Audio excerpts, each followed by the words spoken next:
Yeah. We'll start over. Two guys are sailing out in the Pacific and they shipwrecked on a desert island, and the one is so afraid they're going to die because there's no food and there's no water. And the other one said, "No, it's okay. I attend church." And he says, "Well, okay. How's that going to help us?" He says, "No, it's going to be okay. Did I mention that I'm a very rich man? I make $1 million a month on the outside." He says, "Yeah, but we're going to die." He says, No, it's okay. My pastor, I've got a pastor of a church. I attend a church. My pastor will find us." He said, "How is that going to work?" He said, "Oh, did I mention that I tithe?"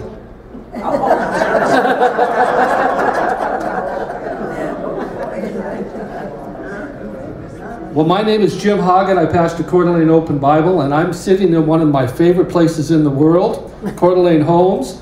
These people are so sweet, and the staff, oh my goodness, these guys are great. We love you guys. But I've been telling something called Origin of Words. It's called Etymology, the origin of words. Today we want to talk about drumming up business. Have you ever heard drumming up business? Yep. Do you know where that comes from? Nope. For a long time, they would actually take their wares out on the street, and they would take a drum, and they would beat the drum to get people's attention, so they are drumming up business. Have you ever heard dyed in the wool? Yes. If you take wool and you make a sweater or something out of the wool, and then you dye it afterwards, the dye doesn't do such a good job of getting in the nooks and crannies. But if you dye the wool before it's made into the sweater, the wool gets real saturated with the color, and you make the sweater, and it's a better colored outcome, so it is dyed in the wool. Have you ever heard somebody's as drunk as a fiddler? No. Well, a lot of times in the medieval ages, they would have weddings, and people didn't have a lot of money. So they would invite the band, but they couldn't afford to pay the band. So here's the band up there playing, and they're not going to get any money, but what they did let them do is they let them eat and drink as much as they wanted. So they would make, pardon the pun, hoggets out of themselves, and they would eat a lot of food and drink a lot of wine, so you would be as drunk as a fiddler.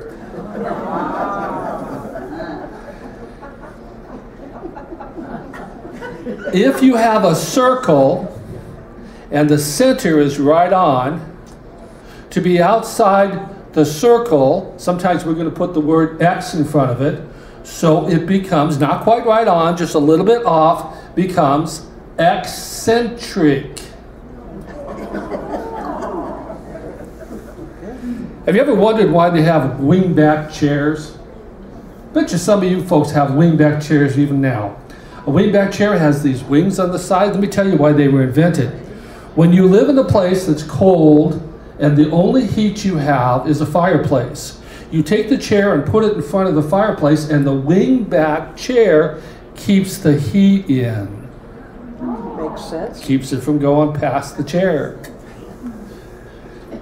No bones about it. If you took chicken soup and you're going to take this chicken and you're going to see to it that it's pure chicken, there's no bones in it anyway. Now, if you're not real careful with the bones, you have to be careful as you drink or eat this soup. But if you made sure that there were no bones in the chicken soup, then you could eat it freely without worrying about it, so it's no bones about it.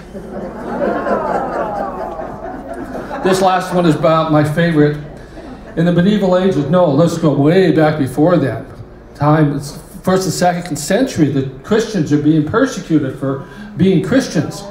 And so they came up with a word. It's in Greek, it's the word for fish.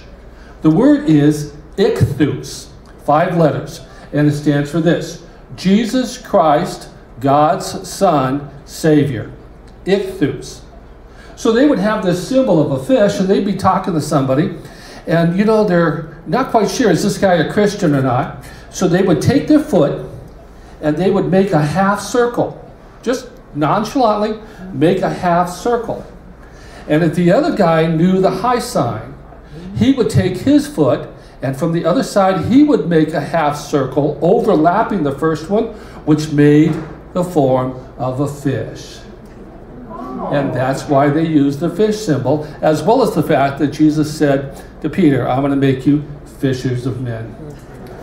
We'll pick this up next week. Thank you very much.